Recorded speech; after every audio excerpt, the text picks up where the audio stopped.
Okay, we'll start with this. The latest from former champion of Canada, Eve Dicaire, who said, "After 1 year away from the ring, I realized my passion for boxing is stronger than ever. Hard to get rid of this adrenaline rush. So I decided to come out of retirement and get back in the ring. Keep a lookout for some big news to be announced shortly." She's back. 37 years old, she plans on coming back to win a title.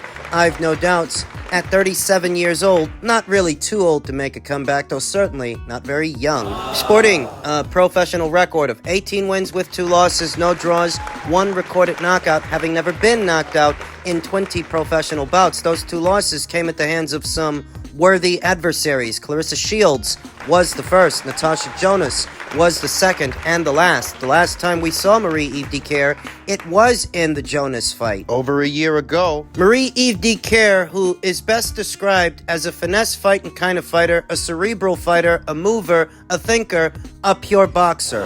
More often than not, that's how Eve Dicaire fights. She made a deviation in the Natasha Jonas fight to show a little bit more spice and a little bit more spite, stepping into her jab instead of staying behind it, being aggressive with what was the naturally smaller fighter. So is she a pure boxer or not? Well, 95% of the time she is, but in that fight, she decided to get aggressive with Natasha, likely because she's a naturally bigger woman than Natasha. She aspired to wear her down, wear her out, and overpower her with size, with volume, and aggression. But most of the time you see Marie, or at least most of the time we've seen her, she's boxed like a pure boxer. That's what she has been most of the time. Sticking and moving and using the jab, staying on her toes from the outside, being economic while she does it, all the characteristics of a pure boxer. Even if that's not how she fought Natasha, that is how she fights most of the time. Last in action in November of 2022, she sat out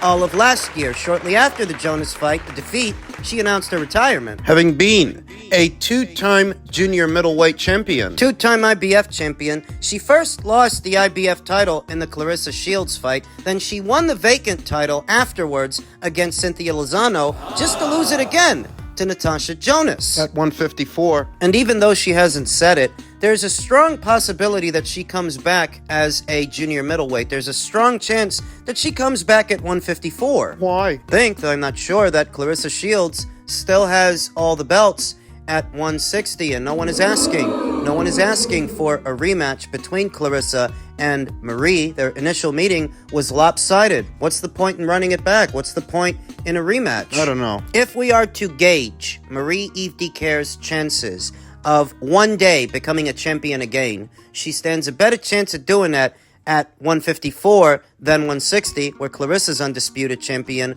or 168. There are 2 champions at 168. Savannah Marshall, who has most of the belts, and Cruz, who has 1. Eve Dicaire stands a chance of winning none against the both of those fighters. In my humble opinion, at 168, she stands 0 chance of beating Claressa at 160. Thus, her best bet to win a belt, now that she's coming back, is at 154, where she reigned as IBF champion. So even though she didn't say it, I think she's coming back at 154 pounds. Currently, Terry Harpier is still in possession of the WBA title at 154, though not for long. She just got her ass kicked at 147, and it's my understanding, based on what her longtime trainer and manager said, Steffi Bull, that they're going down. They're going down from 147 down to 135. So even though she's still registered as WBA champion at 154, not for long. Slovenia's own Emma Kozin holds both the WBC and WBO titles. Belgium's own Femke Hermans holds the IBF. You could give Eve Dicaire more reasonable odds against any one of these other fighters, other champions, than Claressa at 160, Savannah at 168, or Franchon. These really aren't big money fights, though, are they? Oh, not really. A fight with Emma Kozin, a fight with Femke Hermans. These are not money fights. The only thing I think would pass as a money fight for Eve Dicaire would have to be a fight with her countrywoman. Who? Mary Spencer, one of the best women's amateur boxers the country has ever produced, who has since gotten herself back in the winner's bracket after those 2 losses to Femke Hermans. I believe, in theory, you could get some attention on a fight like that. Mary Spencer versus Eve Dicaire in Canada. I think you could get some eyes on that and some asses in the seats. There's nothing like a domestic rivalry. Look at this past weekend's fight between Fabio Wortley and Fraser Clark. That was a Fight of the Year candidate. And domestic clashes have a magic to them, a way of bringing fans together to see two homegrown fighters shoot it out. I've never seen Mary take shots at Marie, and I've never seen Marie take shots at Mary, but I feel like if you put them in the ring with each other, that'll sell some tickets. Just some passing thoughts as Marie Eve Dicaire returns to the sport of boxing. In men's super lightweight news, on the heels of Isaac Cruz's big win over then-champion Rolly Romero, post-fight he was asked about unifying with Subriel Matias and defending against Ishmael Barroso, what's supposed to be his mandatory challenger. Bring anybody on. I'm willing. Like I have always said, I'm willing to fight anybody as long as both parties come to an agreement. If his side comes to an agreement with my side and everything works out, then I have no problem fighting him or anybody else. I can't say it enough. If both parties agree, then I'll fight anybody, wherever, whenever. I also heard that young Isaac called out reigning WBC champion Devin Haney. I heard that after the fight. How does Isaac stack up with the other fighters, the other champions at this weight? Devin Haney, Subriel Matias, Teofimo Lopez. Does he have a chance of beating any of them? No. That was fast. You don't want to think about the question? I already thought about the question. Isaac Cruz doesn't beat any of those fighters. He doesn't beat any of those guys. Not Subriel Matias, not Teofimo Lopez, not Devin Haney. When you think about those fights stylistically, Let's talk about Subriel. in an ideal world, that would be a decent-sized money fight. No, not the biggest, but a decent-sized fight, as it would be another chapter in the long-standing Mexico versus Puerto Rico rivalry. In this instance, it would be two champions coming together and two pressure fighters coming together. Both Isaac and Subriel are pressure fighters. But it's a big train, little train situation. Isaac's a guy who moved up from 135 to 140, whereas Subriel is a bona fide, full-blown 140-pound fighter. He is naturally bigger, and I'd wager stronger than Isaac Cruz. Much stronger. Cruz is a tough little fella, a tough little guy, hailing from high-altitude Mexico City. A Chilango! Chilango! Isaac's got lungs. Like many fighters that hail from Mexico City have lungs. He's got an engine, quite an engine, but what he's lacking is form. That, in terms of that base style and being a pressure fighter, Subriel Matias is a more efficient and more lethal pressure fighter than young Isaac. Subriel is better with that base style. You may be asking yourself, what is that based on? Well, Isaac Cruz is a much shorter, stumpier fighter who doesn't have a jab. He just wings these massive shots, these looping punches from the outside coming in. Can get away with that with the likes of a over-the-hill Yuriorkis Gamboa or a limited Rolly Romero, but with Subriel? With Subriel, it wouldn't work, because Subriel comes forward tucked behind that high guard. He'd catch those looping shots on the arms and gloves, then counter, mid-range to inside. Mid-range to inside, that's both their sweet spot. They both like to work there. But Subriel's better at it because Subriel's hooks are shorter and tighter. Once they're within striking distance of each other, Subriel would overpower Isaac Cruz. And where normally the shorter, stumpier fighter with shorter arms would have the advantage within close quarters, Isaac wouldn't have that advantage because he swings so wide. Told you, his hooks aren't tight. You often hear me say that it's not just about the base styles, but it's also the level at which the fighter competes with that base style. So if Isaac Cruz is a C-plus pressure fighter, Subriel would be a B-minus, or a solid B-level pressure fighter. Isaac is a C+? Yeah, because he doesn't have a jab. He doesn't jab his way in the same way that an Artur Beterbiev might. He doesn't catch and shoot the same as Subriel. He's a pressure fighter. He's definitely those things, but he's missing a lot. He's got no head movement like what you see from Chocolatito, slipping, rolling, and riding punches on the way in and on the inside. Isaac doesn't move his head. So yeah, he's a pressure fighter, but he's missing a few things. He's missing all the bells and whistles. So if it's pressure guy versus pressure guy, if it's Isaac versus Subriel, I favor Subriel to catch and shoot and bust up Isaac Cruz on the inside, because not only does he have better form, he is bigger and stronger. And what about Teofimo? He's bigger too, arguably stronger, and Teofimo's base style doesn't do Isaac's any fucking favors. Teofimo is a boxer puncher, a counter puncher. That's a pressure fighter's kryptonite. Why? The boxer puncher and the counter puncher likes to hang back, shift their weight onto their back foot, let their opponent come to them so they can set them up for counter shots. Isaac,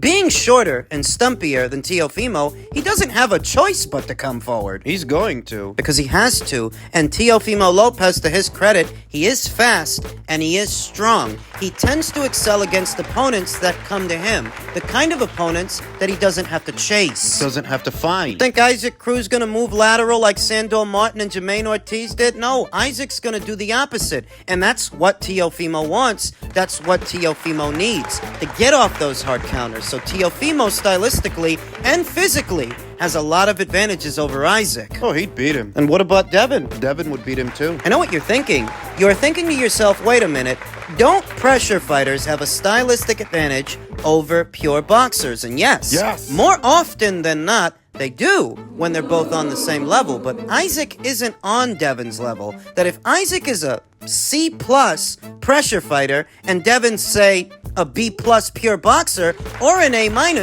Devin still wins. We've seen it before. When? Years ago, when Erislandy Lara took on Alfredo Angulo. Now, bear in mind that Lara struggled in that fight. He struggled with Angulo's aggression and his volume punching the way all pure boxers struggle with that. But he still won the fight. He lost his footing once or twice, but he did win the fight. So I wouldn't be surprised if Isaac's come-forward aggression, his unorthodox and unconventional style, made Devin struggle a bit, but I'd still pick Devin to win. How? He's taller, he's longer, he's got more reach than Isaac Cruz to touch him with the jab and then follow up with the right from the outside. Take a half step back and make Isaac work to get close to him. If he does, Devin can tie him up, then turn him. Smother him. Now, people don't really like that strategy. They don't like that tactic, but it works to prevent a pressure fighter from gaining a rhythm. Gaining momentum. It works. No, I wouldn't be surprised if Devin struggles a bit with Isaac, but still wins a points decision. Because even if Isaac has the right base style to make a pure boxer uncomfortable, he's still missing a lot. He's missing quite a bit. He's missing head movement. He's missing a double jab, a triple jab, to keep the other guy's guns holstered while you come forward. So you don't end up eating jabs coming forward. Isaac's punches are not defensible. He throws these wide looping shots you could fit a couch in between. He's easy to counter. And his combinations are more like disorganized flurries than combinations. He's just throwing a throw, whatever he throws. He doesn't pick his punches at all. That after he had Rolly Romero hurt in the first round, his legs were gone, Isaac couldn't finish him right then and there because of his frenzied approach. He's just flailing his arms everywhere. Well, the punches are sailing behind Rolly's head or behind his torso. Isaac is too disorganized, even for a pressure fighter. His hooks aren't tight, they're not compact, they're not always accurate. Thus, even though he has the right style to make Devin uncomfortable, I would still pick Devin to beat him. But here's the thing. Here's the caveat.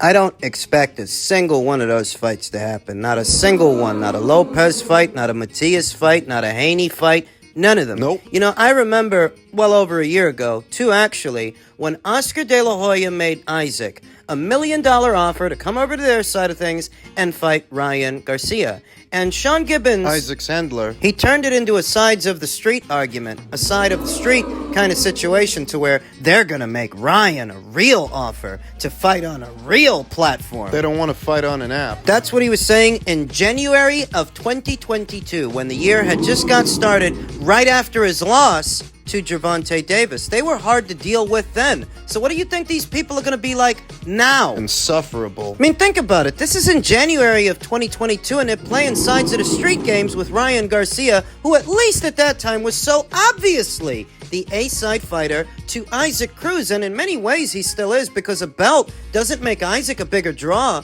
than Ryan. In the subsequent weeks, months, and years that have followed his decision loss to Gervonta, Isaac didn't main event any of his own shows. He didn't headline any of his own shows, whereas Ryan, he does. Ryan headlines his own shows. So does Devin. So does Teofimo. Subriel Matias is about to headline his own show in his native Puerto Rico, whereas Isaac, you just fought in a co-main event. You've been on undercards ever since you lost to Gervonta. So if you were pulling sides of the street antics before you won a belt, it's going to be even worse No. after you win a belt. So as much as I would like to see an Isaac Cruz versus Subriel Matias fight, or a Lopez fight, or a Haney fight, I'm not optimistic, I'm realistic.